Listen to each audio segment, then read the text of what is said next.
போகிற போக்க பார்த்தா விஜய்க்கு வந்து கல்யாணம் ஆயிரும் போலங்க. மகாநதி சீரியலில் வேக வேகமாக வந்து காவேரியை விஜய்க்கு பொண்ணு பார்க்க ஆரம்பிச்சிட்டாங்க. காவேரிக்கு பார்த்துருக்குற மாப்பிள்ளையை வந்து விஜய் தடுத்துட்டாரு. அந்த கோவத்திலேயே அவர் அந்த ஆள் என்னென்னமோ தப்பு தப்பாக பேசுகிறாரு. அதெல்லாம் நீ கேட்டுட்ருக்குற என்னம்மா.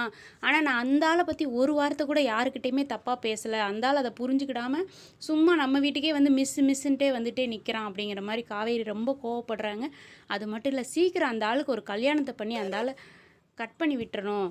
அந்த ஆள் வந்து ஒய்ஃப் வந்து என் காரில் மோதி அவங்க ஒய்ஃப் இறந்ததுனால தானே எனக்கு மனசு கஷ்டமாக இருக்குது. இப்படி தான் போய்கிட்டு இருக்கு. ஆனால் நீ என்னை விட்டு கொடுத்து பேசுகிறல்லம்மா அப்படின்னு சொல்லி எதையுமே தெரியாமல் காவேரி வந்து அவங்க அம்மா கிட்ட சண்டை போடுறாங்க. சீக்கிரம் வந்து விஜய்க்கு கல்யாணம் பண்ணி வைக்கணும்னு காவேரி முடிவெடுக்கிறாங்க. நீங்கள் என்ன நினைக்கிறீங்கன்னு கமெண்டில் சொல்லுங்கள்.